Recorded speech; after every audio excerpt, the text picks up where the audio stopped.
Hey guys, so today we have a really special device to explore. So this one is Oppo N1 Mini. So this device released back in 2014, so it is a decade old device. This device got a feature which is not available on any other device right now. So it got a flip camera system which can use as a selfie camera too. So you are getting a really good selfie camera here from 2014. So that's pretty cool.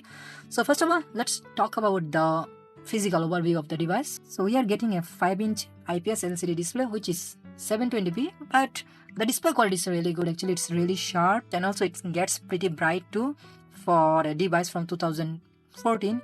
In front we also have proximity sensor, earpiece, and also the soft buttons are here, although they don't really light up and you can't really see them well here, so they are here. Right hand side we have volume rockers and SIM tray. So this device don't really support any kind of SD card, so you can see that where it is started. And left hand side we got our power button. On the top we don't really have anything rather than the rotating camera, and on the bottom we got a 3.5mm headphone jack, micro USB port, speaker, and a microphone hole here. And on the back we are getting the microphone hole and the rear facing camera which is 13 megapixel with autofocus and a flash. So the device is really solid actually, and the camera module still works perfectly fine, although it is a decade old and maybe used very well. So as you can see here, it is already broken in some area, but the build quality of the device pretty good. By the way, under the hood this device is powered by a Snapdragon 400 processor, which is a quad-core processor coupled with 2GB of RAM and 16GB of internal storage. You can get only one version of this device, 2GB and 16GB variant. There is no other variant. This device actually running on Android 4.3, and when they released this device, actually released with Android 4.3 and they never updated the device. So about phone, as you can see, Color OS and Android version 4.3. Color OS version is 1.4, 2GB of RAM, 16GB of internal storage. And the UI is, as you can see here, the setting panel is a little bit very look like a Samsung's UI. But one thing which is really good on this device is gestures. So there are tons of gesture you can use. First of all, you can swipe, 3-finger swipe. You can take a screenshot and you can customize the gestures actually. So if you go to gesture and action, as you can see, screen on gesture, there are tons of them actually. Screen on gesture, global gesture board, and there are glove modes, prevent miss operation, rotation, launch camera. So there are a lot of things going on actually. Even when you turn off the screen, you can use gesture. So as you can see here, so you can use gesture to open the camera application. It's really good actually, really good feature. Also you can like use different gesture, and also this device does support double tap to work feature, so that's pretty cool. Even there is an option to use gestures. So as you can see, there is a gesture panel. If you apply any kind of gesture, you can use to launch any application from here, so pretty handy. And also if you want to turn off the screen, you can use home button. If you double tap on it, it will turn off the screen. Really good actually. So as you can see here, the device is running pretty good actually. The spec is really good for a 2013 device, 2GB of RAM, 16GB of internal storage, Snapdragon 400, and it is running pretty smooth here, no issue. And I did able to log in my Gmail ID here. Usually in Android 4.3 or 4.1 or even in Android 4.4 KitKat, it is really difficult to log in, but this one actually works perfectly well. As you can see here, you can still download application here. Instagram is still available, as you can see here, although it will struggle, but I did install Instagram Lite and Facebook Lite. Let me show you. So as you can see here, Facebook Lite is working perfectly fine. The main Facebook application doesn't work anymore, and Instagram Lite, and you can log in, so both of them working. And also I did install my favorite browser, VIA browser. So if you want to do some browsing here, you can still do, but it can't really load most of the page right now, like YouTube and Facebook page, it can't really handle. So if I try YouTube page, so as you can see, you can't really do that.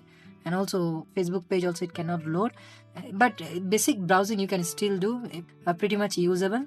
And in terms of gaming, you can't really do gaming here, and you can't really get like Temple Run, Subway Surfer directly from the Play Store. You can sideload them specifically for Android 4.3, but I did install a Mini Militia classic game, which I maybe played more than 10 years ago on my Samsung device, and it is really fun to play actually. So it is working. This one is an online game. You can play with online players. Good game, and this game is working perfectly fine here. Besides that, the camera is pretty decent. So if I open camera, as you can see, the UI is pretty simple. There is 3-dot menu. If you click here, you can take normal photo, ultra HD, colorful night, beauty, HDR, panorama, slow shutter, and audio photo. A lot of things. HDR mode is pretty bad. It can't really handle HDR well. Slow shutter is like it takes time to take pictures, like 2 or 3 seconds. So it captures light and make the pictures really bright. And also there is ultra HD. There is no difference between normal and ultra HD pictures, similar. And also beauty mode here. So those things are here. And in the setting panel, as you can see, you can select resolution 13 megapixel, 10 megapixel, 3 megapixel, 2 megapixel. And in terms of video mode, full HD.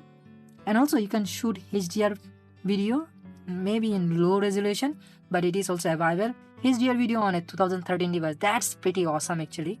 So that's also available. Even slow motion is available, as you can see here. 120 FPS slow motion is available. Pretty cool for a device. And you can rotate the camera. So right now, let me show you. As you can see here, I am mirroring the display on my tablet, so that I can see.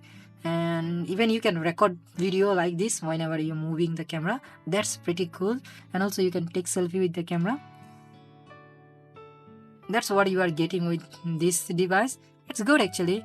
In the auto mode, we can take portrait, landscape, sports, night and sunset. A lot of features available, but no manual mode or such a thing here. But the camera is pretty decent. I did take few pictures here. Let me show you. So as you can see here, they do look like taken from a 2013 camera. As you can see here, I'm trying to take picture of my cat. Really difficult actually. And this one is HDR photo. As you can see here, it cannot handle well. This one also HDR photo. This one is normal photo. This is good picture. This one also normal picture. This one is actually ultra HD picture, and this one is normal. And you can't really see much difference between them. Pretty much similar. And the video, this one is the video I have taken. I was moving camera actually when I was taking this video. Pretty cool actually. So you can take pictures when you are flipping the camera or record videos. So the camera is pretty usable and still works pretty well. And the UI is actually, overall the UI is pretty smooth. And the device actually holding up pretty well. I really like the UI. It's pretty smooth and still usable. And in terms of connectivity also, it's really good. Like you can still make phone calls and do messaging without any kind of issue. And also it supports 4G LTE. So in terms of network, you're not going to have any kind of issue. Although it will be really tough to get one of this device right now. The device works really well, and I really like mainly the gestures. Actually, gestures are pretty good on this device. Although the camera is not really that great, but the feature we are getting here is pretty good.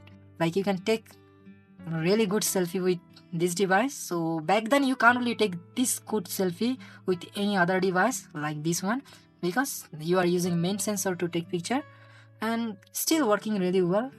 In terms of speaker quality also, it is not really that bad.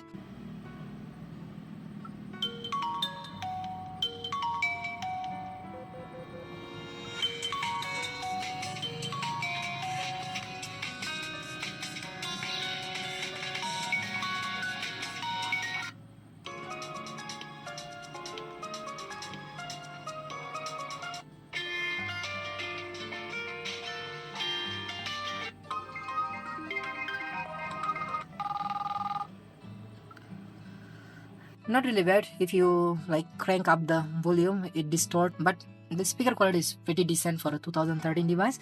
And the device still works, can be used as MP3 player or as a dumb phone. And I got this device only for $3. That's pretty decent price for a decade-old device. I don't really know I can install custom ROM on this device or not. If I able to find any custom ROM for this device, maybe I will review some ROMs for this device, because the spec is good to run like Android 7 or 8, and it will make the device more usable than this. So I will try that. So now that's all about this device. Thank you very much for watching, and I will see you in the next one.